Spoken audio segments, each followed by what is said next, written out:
আসসালামু আলাইকুম। রাতের শীর্ষ সংবাদে স্বাগত জানাচ্ছি আমি শাহনাজ পারভীন। যারা বলে এবার আমাদের দেখুন, মানুষ তাদের 1971 সালে দেখেছে। তারেক রহমান। একই দিনে নির্বাচন ও গণভোট আয়োজনে কমিশন সম্পূর্ণ প্রস্তুত, প্রধান উপদেষ্টাকে জানালেন সিইসি। আলোচনার প্রস্তাব পুলিশের, রাজি নয় শিক্ষার্থীরা। বিএনপি ক্ষমতা এলে বিচার বিভাগের পূর্ণ স্বাধীনতা প্রতিষ্ঠা করা হবে, সালাউদ্দিন। ইসলামী ব্যাংক সহ বেসরকারি ব্যাংক থেকে নির্বাচন কর্মকর্তা নিয়োগ হবে না ইসি। রোজা ও পূজা নিয়ে মন্তব্য, জামায়াত প্রার্থী শিশির মনিরের বিরুদ্ধে মামলা। রোজার আগে নির্বাচন হতে হবে, মান্না। নির্বাচনের পর আজারবাইজান ঢাকায় দূতাবাস খুলবে।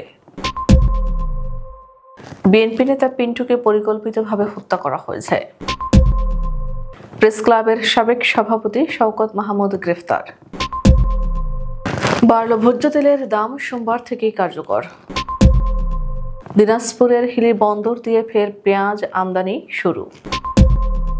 এবং বাবরি মসজিদ নির্মাণ ঘিরে ভারতের রাজনৈতিক উত্তেজনা চরমে। শুনছিলেন শিরোনাম, এবার বিস্তারিত। বিএনপির ভারপ্রাপ্ত চেয়ারম্যান তারেক রহমান যারা বলেছেন অন্য রাজনৈতিক দলগুলোকে দেখেছেন, এবার আমাদের দেখুন, মানুষ তাদের 1971 সালে দেখেছে কিভাবে তারা লাখ লাখ মানুষ হত্যা করেছে, মা বোনের ইজ্জত লুণ্ঠন করেছে। রোববার বিকেলে রাজধানীর খামারবাড়ির কৃষিবিদ ইনস্টিটিউশন বাংলাদেশ মিলনায়তনে আয়োজিত অনুষ্ঠানে প্রধান অতিথির বক্তব্যে তিনি একথা বলেন। বিজয়ের মাস উপলক্ষে দেশ গড়ার পরিকল্পনা শীর্ষক কর্মসূচিটি আয়োজন করা হয়। এতে তারেক রহমান ভার্চুয়ালি যুক্ত হন। রাজনীতির ময়দানে বেহেশতের টিকিট দেওয়ার আশ্বাস প্রসঙ্গে তারেক রহমান বলেন, বেহেশত বা দোজখ দেওয়ার মালিক একমাত্র আল্লাহ। এগুলো যারা বলে তারা শিরক করছে। পরকালে কে কোথায় যাবে তার সিদ্ধান্ত নেওয়ার অধিকার একমাত্র সৃষ্টিকর্তার। যে কোনো মূল্যে দুর্নীতির লাগাম টেনে ধরার আহ্বান জানিয়েছেন বিএনপির ভারপ্রাপ্ত চেয়ারম্যান তারেক রহমান। তিনি বলেন, আগামীতে জনগণের ভোটে ক্ষমতায় গেলে দুর্নীতির লাগাম টেনে ধরা হবে। আগামী সংসদ নির্বাচন ও গণভোটের প্রস্তুতি সম্পর্কে প্রধান উপদেষ্টা প্রফেসর মোহাম্মদ ইউনূসকে অবহিত করেছেন প্রধান নির্বাচন কমিশনার এএমএম নাসির উদ্দিন। রোববার 7 ডিসেম্বর সন্ধ্যায় প্রধান নির্বাচন কমিশনার নাসির উদ্দিনের নেতৃত্বে ইসি কমিশনাররা রাষ্ট্রীয় অতিথি ভবন যমুনায় প্রধান উপদেষ্টার সঙ্গে সাক্ষাৎকালে নির্বাচন আয়োজনের অগ্রগতি সম্পর্কে জানান। বৈঠকে নির্বাচন কমিশনার আব্দুর রহমান এল মাসুদ, তাহমিদ আহমদ, মোহাম্মদ আনোয়ারুল ইসলাম সরকার, ব্রিগেডিয়ার জেনারেল অবসরপ্রাপ্ত আবুল ফজল মোহাম্মদ সানাউল্লাহ এবং নির্বাচন কমিশন সচিব আখতার আহমেদ উপস্থিত ছিলেন। অপরদিকে জাতীয় নিরাপত্তা উপদেষ্টা ডক্টর খলিলুর রহমান এবং প্রধান উপদেষ্টার মুখ্য সচিব এম সিরাজ উদ্দিন মিয়া বৈঠকে উপস্থিত ছিলেন। এক দফা দাবিতে অবরোধের 5 ঘণ্টা পর আন্দোলনরত শিক্ষার্থীদের সচিবালয়ে গিয়ে সংশ্লিষ্ট কর্মকর্তাদের সঙ্গে কথা বলার পরামর্শ দিয়েছে পুলিশ। তবে আলোচনার এই প্রস্তাব প্রত্যাখ্যান করেছে শিক্ষার্থীরা। তারা বলছে, দাবি বাস্তবায়নের কোনো সুস্পষ্ট অগ্রগতি না পাওয়া পর্যন্ত আন্দোলন চলবে।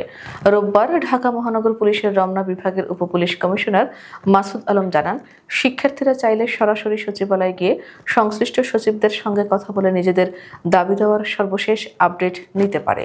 শিক্ষার্থীদের তিনি বলেন, সার্বিক বিষয়ে তোমরা সচিবালয়ে নিজেরাই গিয়ে জানতে পারো কি অগ্রগতি হয়েছে। বিএনপির স্থায়ী কমিটির সদস্য সালাউদ্দিন আহমদ বলেছেন, গণতন্ত্রের সর্বনাশ ঘটিয়েছে শেখ হাসিনার ফ্যাসিস্ট সরকার। তবে গণতন্ত্রপ্রিয় জনগণের দীর্ঘ সংগ্রামে আওয়ামী লীগ ক্ষমতা হারিয়ে পালাতে বাধ্য হয়েছে। তিনি বলেন, এমন নির্বাচন প্রয়োজন যেখানে মানুষ ফ্যাসিবাদের বিরুদ্ধে স্পষ্ট অবস্থান নেবে এবং বিএনপির নেতৃত্বে একটি শক্তিশালী সাম্যভিত্তিক গণতান্ত্রিক রাষ্ট্র গড়ে উঠবে। রোববার দুপুরে কক্সবাজারের চকরিয়ার হারবাং বাজার এলাকায় অনুষ্ঠিত এক পথসভায় তিনি এসব কথা বলেন। সালাউদ্দিন আহমদ বলেন, বিএনপি সরকার গঠন করলে কক্সবাজার চট্টগ্রাম মহাসড়ক 6 লেনে উন্নতি করাকে অগ্রাধিকার দেওয়া হবে। তিনি জানান, কক্সবাজারে দেশের একমাত্র গভীর সমুদ্র বন্দর নির্মাণের উদ্যোগ বিএনপির আমলেই শুরু হয়েছিল এবং আগামী 1 থেকে 1.5 বছরের মধ্যে বন্দরটি সম্পূর্ণভাবে চালু হবে। তখন 6 লেন মহাসড়ক নির্মাণ অপরিহার্য হয়ে উঠবে। বেসরকারি ব্যাংকে কর্মকর্তাদের এই মুহূর্তে ভোটের কাজে নিযুক্ত না করার সিদ্ধান্ত নিয়েছে ইসি। এক্ষেত্রে প্রিজাইডিং, সহকারী প্রিজাইডিং এবং পোলিং অফিসার নেওয়া হবে সরকারি এবং আধা সরকারি ব্যাংকের কর্মকর্তাদের থেকে। রোববার ত্রয়োদশ জাতীয় সংসদ নির্বাচনের তফসিল, গণভোট এবং ভোটের আগে পরে নানা বিষয় নিয়ে পর্যালোচনা বৈঠক শেষে এ তথ্য জানান নির্বাচন কমিশনার আবুল ফজল মোহাম্মদ সানাউল্লাহ। এর আগে গত অক্টোবরে ইসলামী ব্যাংক, আল আরাফা ইসলামী ব্যাংক এবং ইসলামী ব্যাংক হাসপাতাল ও ইবনে সিনা হাসপাতাল সহ কয়েকটি প্রতিষ্ঠানের কর্মচারীদের জাতীয় নির্বাচনের দায়িত্ব না দিতে জাতীয়তাবাদী দল বিএনপি আহ্বান জানায়। রোজা ও পূজাকে একই মুদ্রার এপিঠ ও ওপিঠ মন্তব্য করে বক্তব্য দেওয়ার অভিযোগে সুনামগঞ্জ ২ আসনে জামায়াতে ইসলামী মনোনীত সংসদ সদস্য প্রার্থী সিনিয়র অ্যাডভোকেট মোহাম্মদ শিশির মনিরের বিরুদ্ধে ধর্ম অবমাননার অভিযোগে মামলা দায়ের করা হয়েছে। আদালত পুলিশের গোয়েন্দা বিভাগকে মামলাটি তদন্তের নির্দেশ দিয়েছেন। রোববার ঢাকার অতিরিক্ত চিফ মেট্রোপলিটন ম্যাজিস্ট্রেট জসিতা ইসলাম মামলার বাদী রিদওয়ান হোসেন রবিন নামে এক আইনজীবীর জবানবন্দি গ্রহণ করে এ আদেশ দেন। সংশ্লিষ্ট আদালতের বেঞ্চ সহকারী নাজমুল তালুকদার এ তথ্য নিশ্চিত করেছেন। নাগরিক ঐক্যের সভাপতি ও ডাকসুর সাবেক ভিপি মাহমুদুর রহমান মান্না বলেছেন, আগে নির্বাচন কমিশন বলেছিল চলতি মাসের ৭ থেকে ৮ তারিখের দিকে তফসিল ঘোষণা করা হবে। তারপর শোনা গেল ১১ তারিখে তফসিল ঘোষণা হবে। নির্বাচন কমিশন বলছে নির্বাচনের তারিখ নিয়ে কোনো কথা বলবে না। আমরা দেখছি, আমরা বলেছি রোজার আগে নির্বাচন হতে হবে। নির্বাচন যত বিলম্ব হবে তত শঙ্কা তৈরি হবে। রোববার ৭ নভেম্বর বিকেলে কুড়িগ্রামে নাগরিক ঐক্যের জেলা কার্যালয় উদ্বোধনকালে সাংবাদিকদের তিনি এসব কথা বলেন। আজারবাইজানের রাষ্ট্রদূত আলিয়েভা প্রধান উপদেষ্টা প্রফেসর মোহাম্মদ ইউনূসের সঙ্গে সৌজন্য সাক্ষাৎ করেছেন। রোববার ঢাকার রাষ্ট্রীয় অতিথি ভবন যমুনায় এই সাক্ষাতে দুই বন্ধুত্বপূর্ণ দেশের মধ্যে সাংস্কৃতিক ও পরিবেশগত বিষয় সম্পর্ক জোরদার এবং উভয় দেশের জনগণের মধ্যে যোগাযোগ বাড়ানোর উপায় নিয়ে আলোচনা হয়। প্রধান উপদেষ্টা প্রফেসর ইউনূস বাকুতে তার একাধিক সফর এবং গত বছর শেষের দিকে COP29 সম্মেলনে প্রেসিডেন্ট আলিয়েভের সঙ্গে সাক্ষাতের কথা স্মরণ করেন। তিনি বাংলাদেশ ও আজারবাইজানের মধ্যে বাণিজ্য, জ্বালানি ও অর্থনৈতিক সহযোগিতা আরও শক্তিশালী করার উপর গুরুত্ব আরোপ করেন। বিএনপির সহ সাংগঠনিক সম্পাদক নাসির উদ্দিন আহমেদ পিন্টুর মৃত্যুকে পরিকল্পিতভাবে হত্যা করা হয়েছে বলে দাবি করেছেন তার সহধর্মিণী সাবেক মহিলা কাউন্সিলর নাসিমা আক্তার কল্পনা।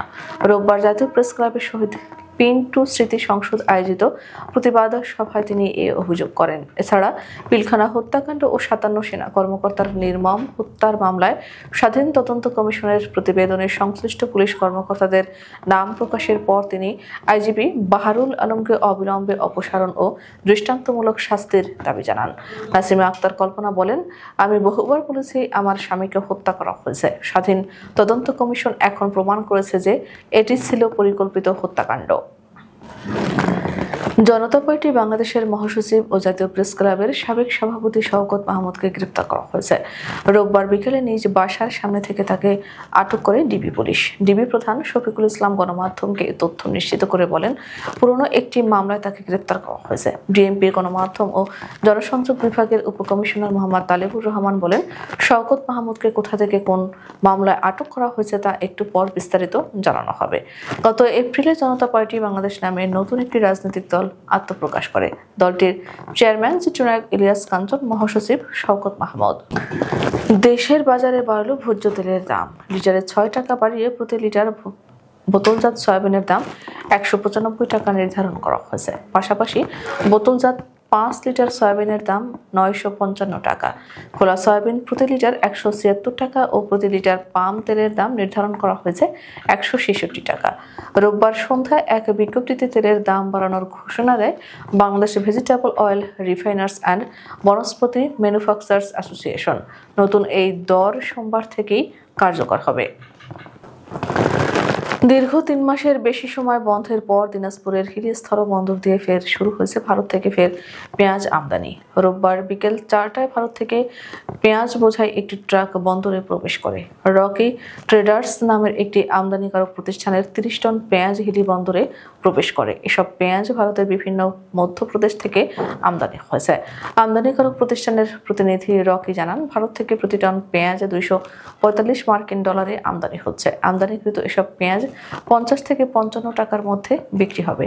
এদিকে দিনাজপুরের বিভিন্ন বাজারে খোঁজ নিয়ে জানা গেছে, দেশীয় শুকনো পেঁয়াজ প্রতি কেজি 130 টাকায় বিক্রি হচ্ছিল, বর্তমানে সেই পেঁয়াজ 100 টাকায় বিক্রি হচ্ছে। ভারতের অযোধ্যায় ভেঙে ফেলা বাবরি মসজিদ পুনরায় নির্মাণকে কেন্দ্র করে পশ্চিমবঙ্গের রাজনীতিতে চরম উত্তেজনা বিরাজ করছে। এ ঘটনাকে সাম্প্রদায়িক সম্প্রীতির হুমকি হিসেবে দেখছে বিজেপি। জনগণকে সতর্ক করেছেন রাজ্যের মুখ্যমন্ত্রী মমতা বন্দ্যোপাধ্যায়। পূর্ব ঘোষণা অনুযায়ী শনিবার মুর্শিদাবাদের রেজিনগরে বাবরি মসজিদের ভিত্তিপ্রস্তর অনুষ্ঠান ঘিরে তৈরি হয় ব্যাপক আলোড়ন। এই কর্মসূচির ডাক দিয়েছেন মুর্শিদাবাদের ভরতপুরের বিধায়ক ও তৃণমূল থেকে সাময়িক বহিষ্কৃত নেতা হুমায়ুন কবির। কর্তৃপক্ষ জানিয়েছে, ভিত্তিপ্রস্তর নির্মাণে কোনো সংঘর্ষের ঘটনা ঘটেনি। প্রস্তাবিত মসজিদের স্থান থেকে প্রায় 1 কিলোমিটার দূরে 2 স্তর বিশিষ্ট মঞ্চে দাঁড়িয়ে প্রায় 400 মানুষের উদ্দেশ্যে বক্তব্য রাখেন কবির। সৌদি আরব থেকে আগত 2 আলেমকে পরিচয় করিয়ে দেন এবং নারায়ে তাকবীর আল্লাহু আকবার স্লোগানের মধ্যে ফিতা কেটে অনুষ্ঠানের সূচনা করেন। আমাদের আগামীকাল দুপুরের শীর্ষ সংবাদ দেখার আমন্ত্রণ জানিয়ে এখনকার মতো বিদায় নিচ্ছি। দর্শক, ভিডিওটি শেষ পর্যন্ত দেখার জন্য আপনাকে অসংখ্য ধন্যবাদ। নিত্য নতুন সংবাদ পেতে আমাদের ইউটিউব চ্যানেলটি সাবস্ক্রাইব করুন ও নিয়মিত নোটিফিকেশন পেতে বেল বাটনটি ক্লিক করুন এবং আমাদের ফেসবুক পেজটিতে লাইক করুন। এছাড়া আমাদের ভিডিওতে লাইক দিয়ে শেয়ার করুন। আল্লাহ হাফেজ।